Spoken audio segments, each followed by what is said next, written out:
Hello दोस्तों, आज की इस कहानी में आप सबका इस्तकबाल है। मेरा नाम माधुरी है, मेरी उम्र 26 साल है। मैं अपने शौहर जेठ किश्वर और जेठानी कविता के साथ मुंबई में रहती हूँ। मेरे शौहर अक्सर काम के सिलसिले में घर से बाहर रहते हैं, लेकिन हम फ़ोन पर रोज़ बात करते हैं। दिन का वक्त ज़्यादातर मैं जेठानी और बच्चों के साथ गुजारती हूँ और रात के वक्त घर कुछ तन्हा सा लगता है। एक दिन अचानक जेठानी को अपनी मां की तबीयत की वजह से मायके जाना पड़ा। जाते हुए इन्होंने कहा कि घर का ख्याल रखना और जेठ जी को खाना खिला देना। इस रात घर में सिर्फ हम दोनों थे। रात को जब जेठ जी घर आए तो वो सीधा नहाने चले गए।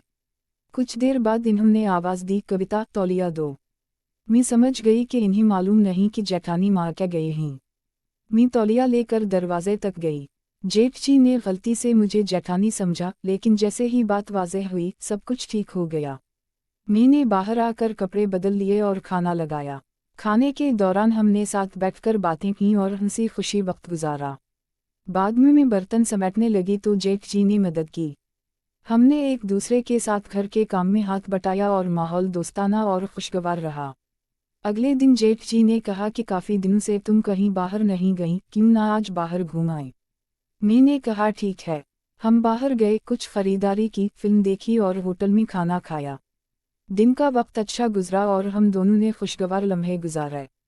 रात को हमने घर वापस आकर साथ खाना खाया और कुछ देर बातें की।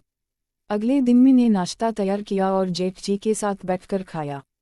हमने खुशगवार और दोस्ताना माहौल में घर के मामूलात मुकम्मल किए। ये सिलसिला उसी तरह चलता रहा जब तक जेठानी मायके से वापस नहीं आई।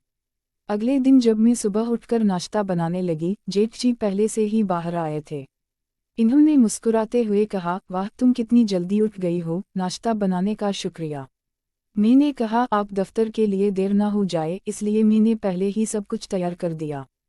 हम दोनों ने साथ नाश्ता किया और फिर दिन की मंसूबाबंदी करने लगे। जेठ जी ने कहा, काफ़ी दिन हो गए हैं तुम्हारे साथ बाहर जाने का, क्यों ना आज किसी अच्छे पार्क या कैफ़े में चले जाएं। मैंने मुस्कुराते हुए कहा, ठीक है, मुझे तो कोई दिक्कत नहीं, लेकिन अगर जेठानी को मालूम हुआ तो। जेठ जी ने फौरन कहा, परेशान मत हो, हम सिर्फ दोस्तों की तरह बाहर घूमेंगे। हम बाहर निकले और शहर की सैर शुरू की। रास्ते में इन्होंने बताया कि कभी कभी वो भी चाहेंगे कि घर की तमाम जिम्मेदारियां बांटकर गुजारें ताकि सबकी ज़िंदगी आसान हो। मैंने कहा, ये बहुत अच्छा है कि आपने ऐसा सोचा। हम बातों बातों में काफ़ी वक्त गुजार रहे थे और हर लम्हा दोस्ताना और खुशगवार था। शहर के मारूफ पार्क में पहुंचकर हमने कुछ देर चलने फिरने का फैसला किया। मैंने महसूस किया कि कुछ दिनों की मसरूफियत के बाद ये छोटा सा वक्त कितनी खुशी दे रहा है। हमने पार्क के इर्द गिर्द घूमकर बच्चों के खेल देखे और जेठ जी ने कहा कि कभी कभार छोटे छोटे लम्हे ही सबसे यादगार होते हैं। मैंने हंसते हुए कहा, जी हाँ, वाकई ये लम्हे दिल को खुश कर देते हैं। फिर हम एक कैफ़े में बैठ गए और वहाँ कॉफ़ी पीने का फैसला किया। जेठ जी ने कहा कि ये लम्हा भी खुशी से भरपूर है क्योंकि लोग अक्सर रोज़मर्रा के कामों में मसरूफ़ होकर छोटे खुशियों को भूल जाते हैं। हमने काफ़ी पी और कुछ हल्की फुल्की बातें की। मैंने जेठ जी से पूछा कि शहर के कौन से मकामात देखने के लिए आप मुझे तजवीज़ करेंगे। इन्होंने कुछ जगहों के नाम लिए और कहा कि अगले वीकेंड पर हम एक दिन का प्लान बना सकते हैं। शाम के वक्त हमने कुछ खरीदारी भी की। जेठ जी ने कहा कि ये छोटी छोटी चीज़ें कभी कभार दिल को खुश कर देती हैं और लोग इन्हें नज़रअंदाज कर देते हैं। मैंने कहा, ये बात बिल्कुल दुरुस्त है। हम दोनों ने मिलकर अपनी पसंद की चीज़ें खरीदीं और हल्के फुल्के तोहफ़े भी लिए। रात के वक्त हम होटल में खाने गए। खाने के दौरान जेठ जी ने कहा कि ज़िंदगी में कभी कभी आराम और खुशियों के लिए वक्त निकालना बहुत ज़रूरी है। मैंने कहा, जी हाँ, वाकई ये लम्हात हमें तवानाई देते हैं। खाने के बाद हम वापस घर आए। मैंने सब कुछ साफ किया और जेठ जी ने दोबारा मदद की, जिससे माहौल दोस्ताना और खुशगवार रहा। रात को दोनों ने काफ़ी देर बातें की और दिन भर की यादें ताज़ा की। मैंने महसूस किया कि ये छोटा सा वक्त हमारे दरमियान एतमाद और समझ-बूझ को बढ़ा रहा है।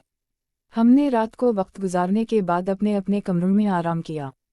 ये सिलसिला उसी तरह चलता रहा। हमने बाहर घूमना, बातें करना और रोज़मर्रा के कामों में एक दूसरे की मदद करना जारी रखा। हर दिन नए लम्हात, नई खुशियों और नई यादें लेकर आता। और इस दौरान मैंने सीखा कि ख़ानदान के साथ अच्छे ताल्लुकात और एक दूसरे की मदद ही ज़िंदगी को खुशगवार और आसान बना देते हैं। दोस्तों, उम्मीद है आपको ये दूसरा हिस्सा पसंद आया होगा। अगले हिस्से में हम देखेंगे कि कैसे ये छोटे छोटे लम्हात बड़े ताल्लुकात को मजबूत बनाने में मददगार होते हैं।